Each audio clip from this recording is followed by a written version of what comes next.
99.5 FM, Fort Lauderdale, Miami, Palm Beach, and the Bahamas.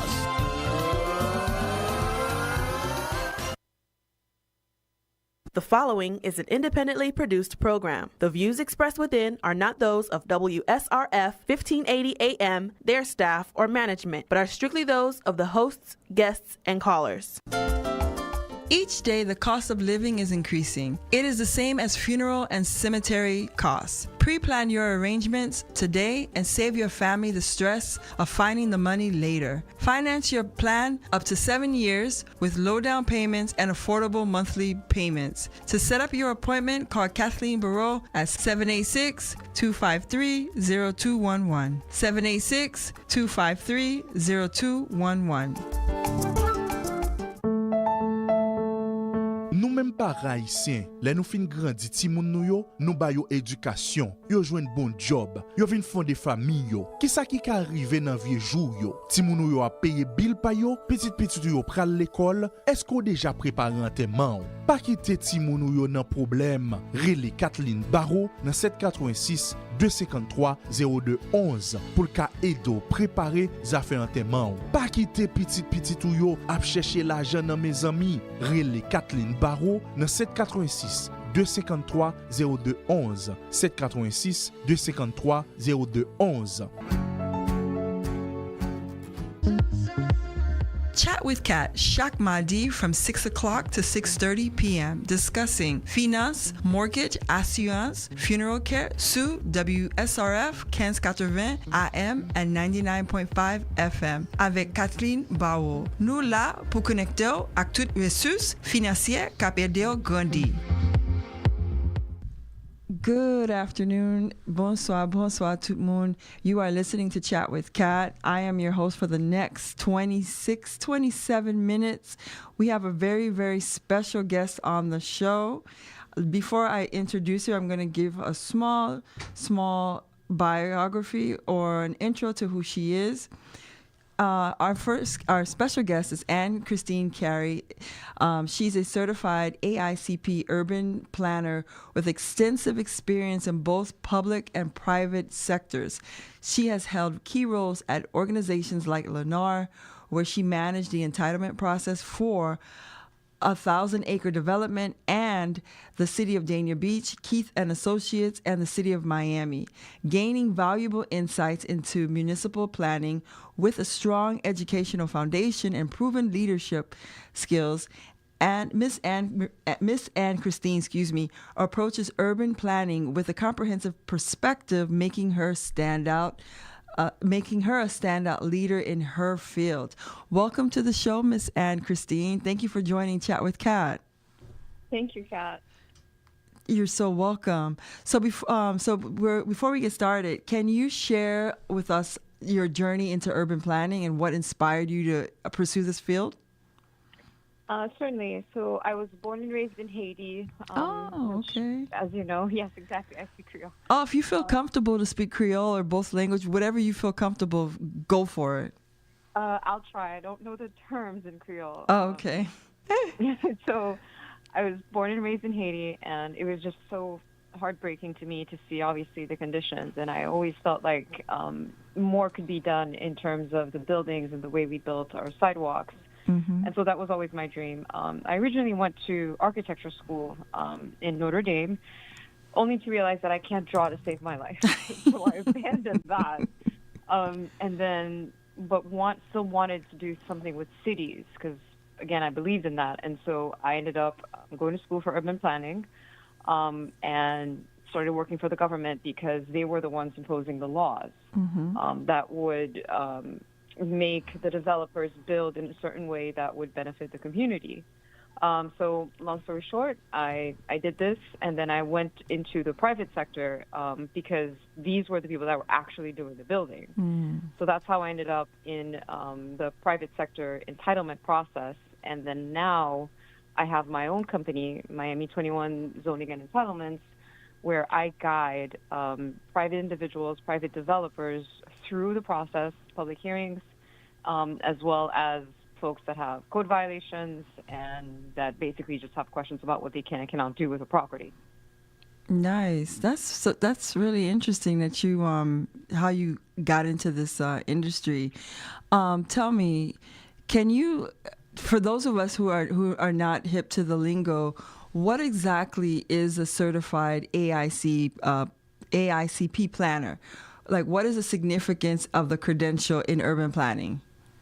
So it's basically that it means that I'm accredited by the American Planning Association. We are the leaders in anything involving urban planning, urban studies. So the rules, the zoning laws, for example, that say your fence cannot be, this high. You have to have a certain setback. Your house needs to be a certain distance from your road.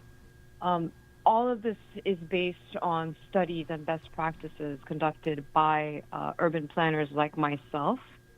And so my accreditation means that I have to take a test and that I have the experience to make those types of calls and understand the subject matter. But also it basically means that I swore to a certain code of ethics, so I cannot lie and I have to abide by certain rules. So that is what it means to be accredited in this field. Nice. Can you tell us a little bit about your experience with Lennar? So I don't think I ever told you this. I'm actually a real estate agent, and I've been doing that since the crash in 2008. So I'm familiar with Lennar, and I'm sure that some of our listeners probably have bought pre-construction homes with Lennar. So, like, what was your capacity with them as a senior entitlements manager? Can you share what your experiences was like? Of course. So they own a property that is about 1,000 acres, but it's outside of what's called the urban development boundary. Long story short, they had to convince the county that there was enough need for them to move the line.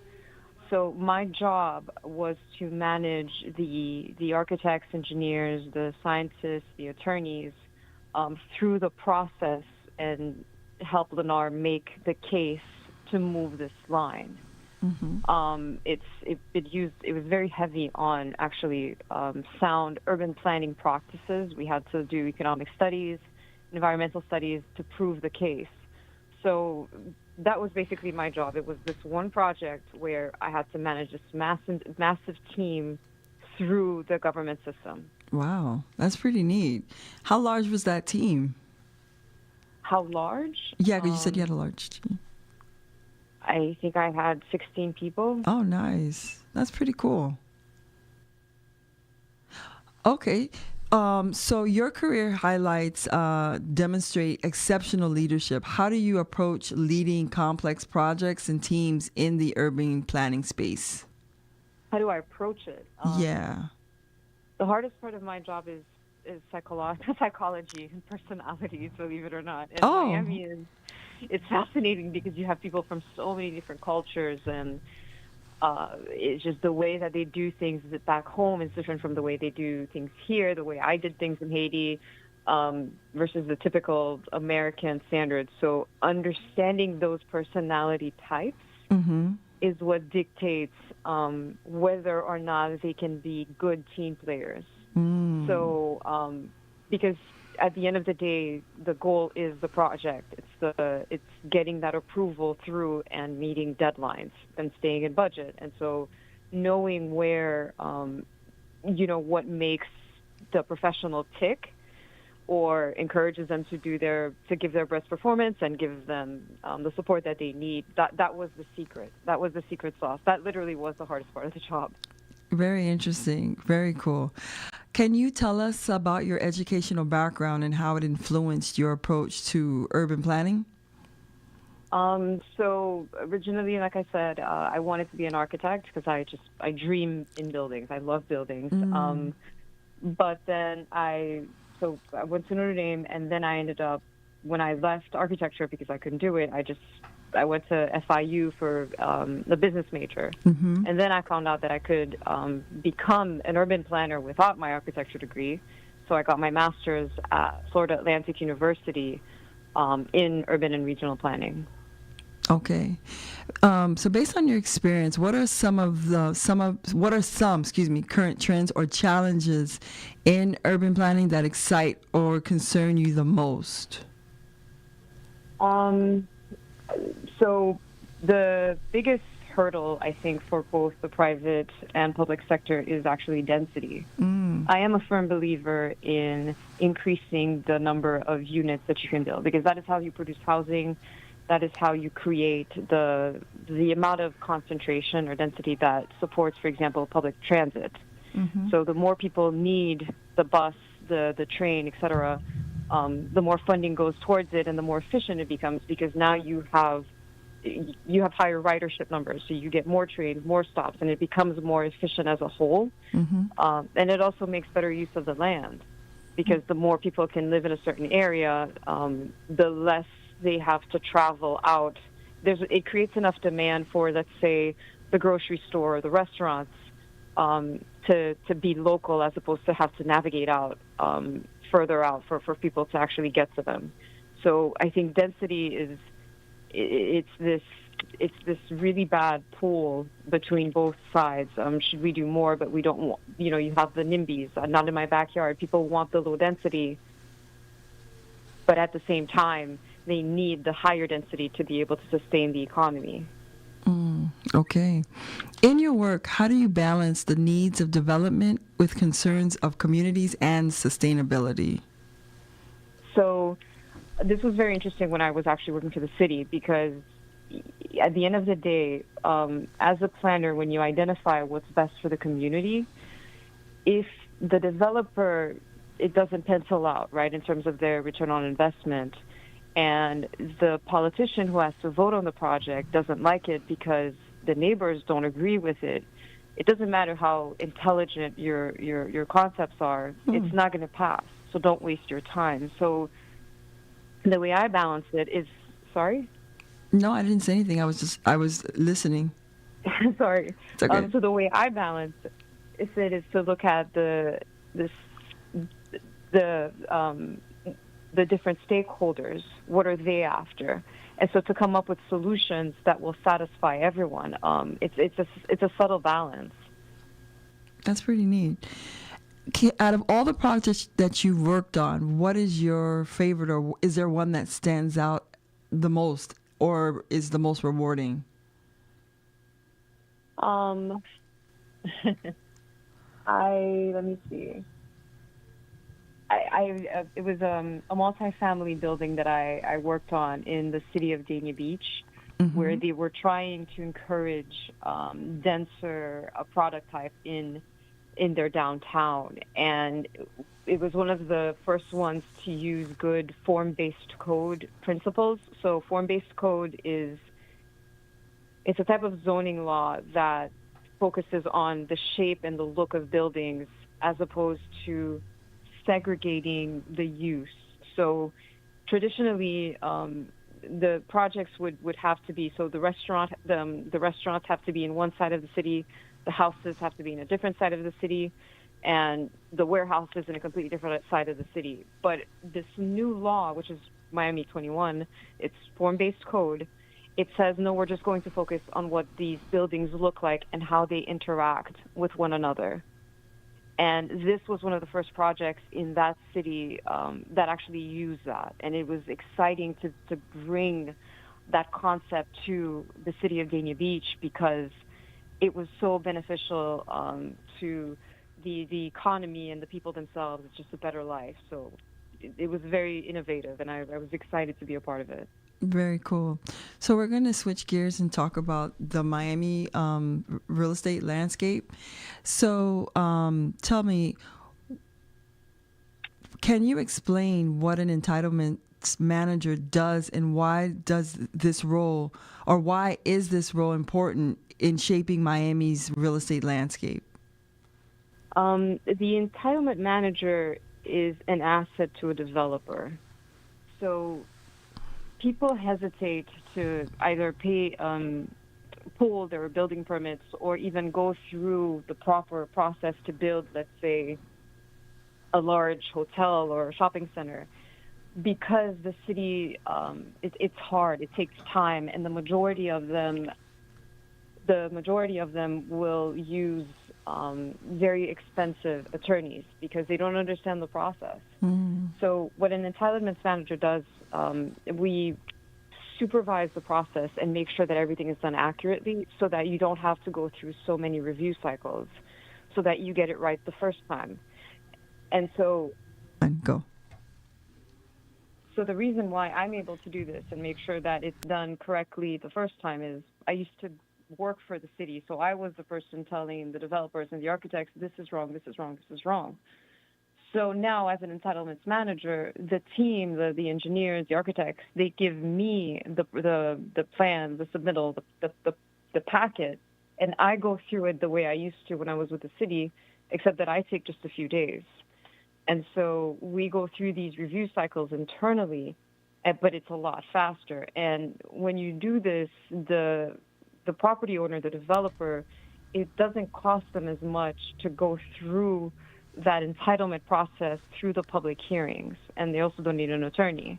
Having an attorney on these types of projects is like, calling the military for, a petty theft of toothpaste at a grocery store. It's really overkill. They're amazing, but you don't need them for the majority of this stuff. So that's the job of an entitlements manager, basically. Neat. How do Miami's unique characteristics, like the geography and population growth, influence zoning and real estate development?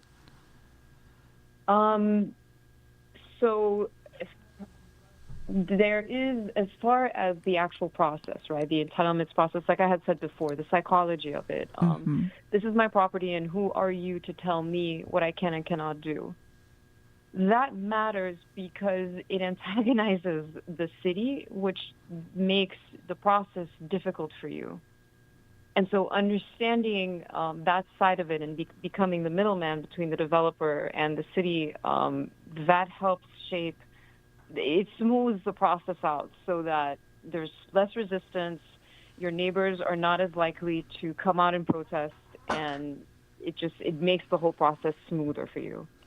So in Miami, where you have all of those conflicting cultures, I don't want to say conflicting, but different cultures, understanding that balance is very important in terms of getting through this as efficiently as you can. What zoning trends are shaping Miami's real estate market today? So the housing crisis is forcing the hand of cities to increase density. For example, I'm sure you heard about the Live Local Act.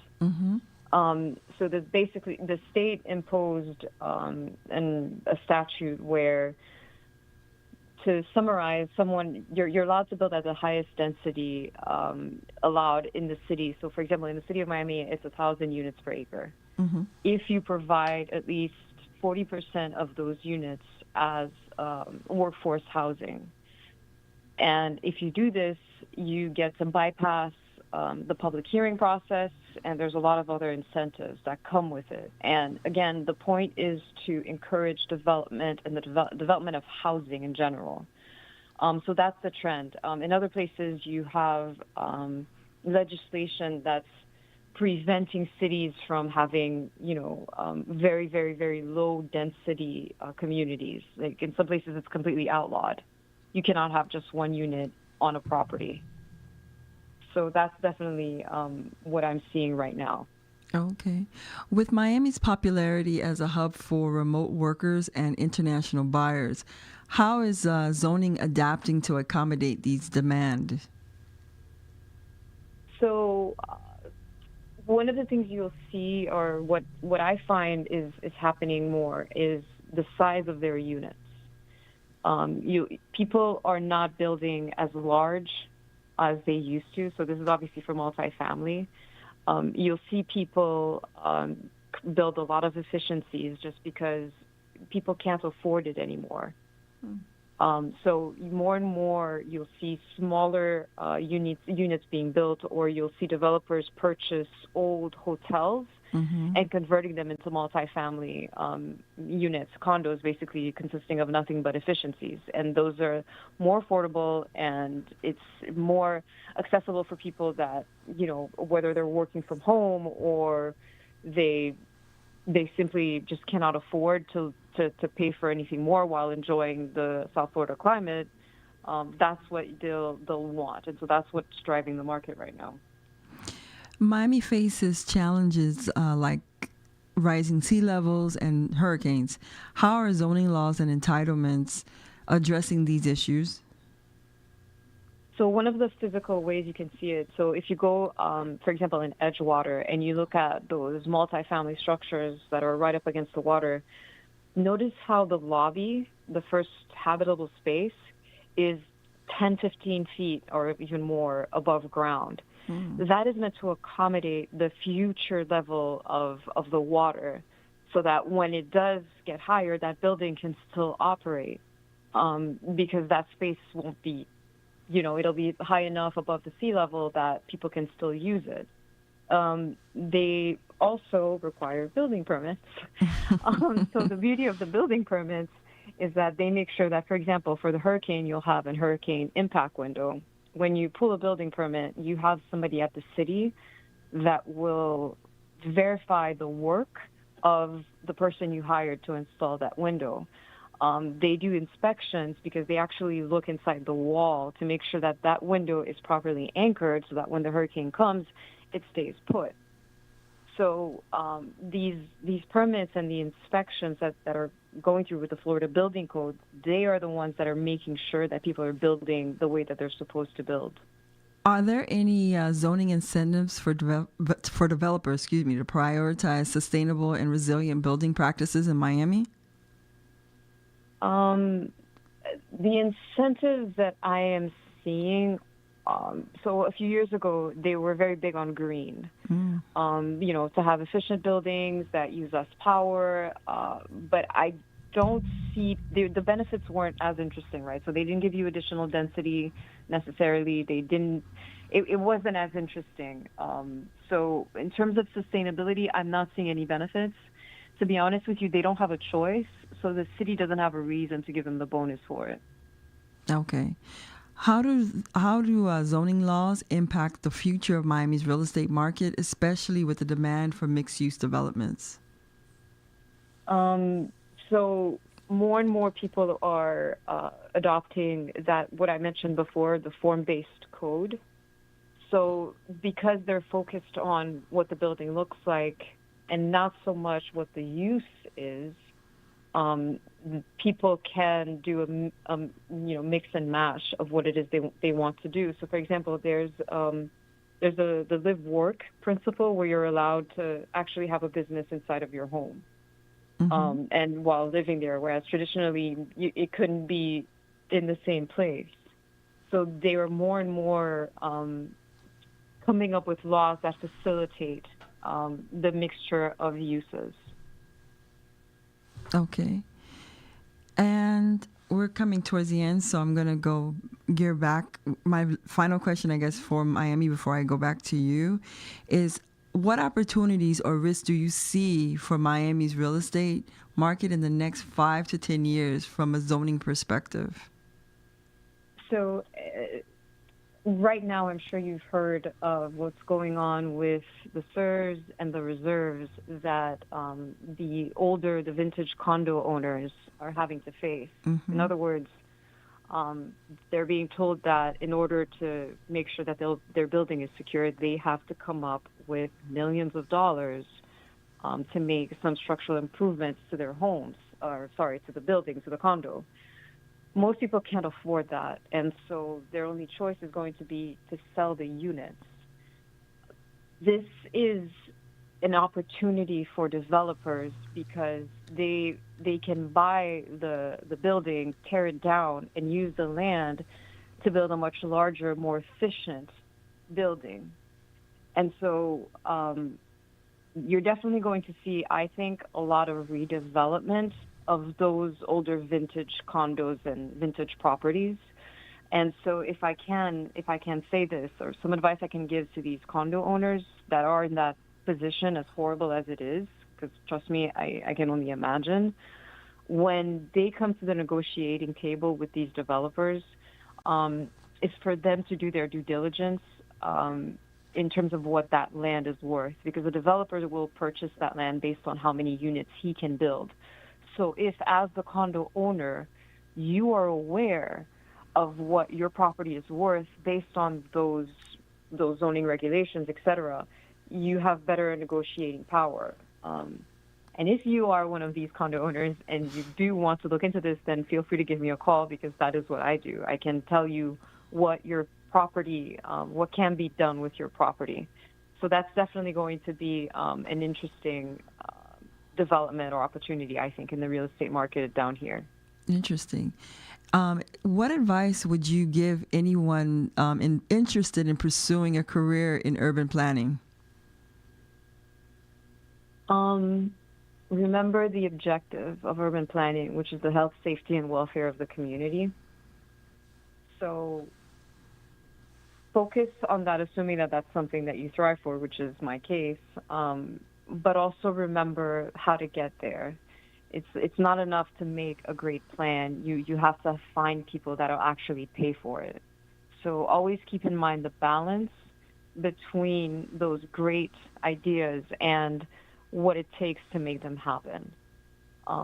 So yeah, but it's definitely, if you love buildings and you love cities, this is definitely your career path to choose. All right. And then my final question for you, if you can say it in a minute, what's next for you in your career? Are there any specific projects or goals you are currently pursuing? I want to be able to develop, as many projects as I can, I think. I want to be the lead in this system to try to appease the stress that comes with going through this process. Nice. Like that's what I strive for. Perfect. And I want to say thank you so much for joining Chat with Kattt. Before I let you go, how can listeners connect with you or learn more about you navigating zoning and entitlements in Miami? Or just like you said, for those who are condo owners who may end up facing that time when developers are negotiating with the management company. Miami21zoning.com. That's my website, and you can easily message me through there. It goes directly to my cell phone, and you'll get a response within 1 or 2 hours. Perfect. Miami21zoning.com. Okay, perfect. Thank you so much, Miss Anne-Marie Christine. I'm so sorry, Miss Anne Christine. I don't know why I keep saying Marie. For joining Chat with Kattt. I really appreciate the engaging conversation that we had, and I know I benefited from it, and I hope that our listeners benefited from it. So thank you again for joining our show, and thank you. Awesome. Thank you so much, Kat. I appreciate the time. Thank you. All right. Take care. Take care. Bye-bye. We are so grateful to have Anne-Marie Christine come on the show to talk about urban planning. If you are one of the owners of a condo who would like to possibly sell it, you can call me at 786-253-0211. I am a licensed real estate agent, and I'm also a mortgage broker, so I can pre-approve you and get you into a new home. So again, my number is 786-253-0211, 786-253-0211. One last thing I wanted to share with you guys. These are the last few days for the promotion that we had at Caballero Rivero Cemetery. We have a special that you can put only 2.5% down. Many of our listeners have called in and they have saved hundreds of dollars in this promotion by only putting as little as $225. You can use this promotion at any cemetery. You can use it at 151st, 135th, in Deerfield, anywhere in Miami-Dade. If you are interested, please call me, 786-253-0211. Again, if you don't have 5% down, you don't have 10%, this is a great promotion. Again, give me a call. You were listening to Chat with Kattt on WSRF 1580 AM and 99.5 FM. You can also listen to us on YouTube Live, Facebook, and now on Spotify. So if you are interested, again, in knowing more about what we talked about, catch the replay. I want to thank you guys for listening to the show, and we have a very, very special month ahead for you guys for the month of February for Black History Month. I know you guys are like, what is Black History Month? But we have some very, very special guests that are coming on, some elected officials and some franchise girls. So again, you are listening to Chat with Kattt. We thank you and have a great night.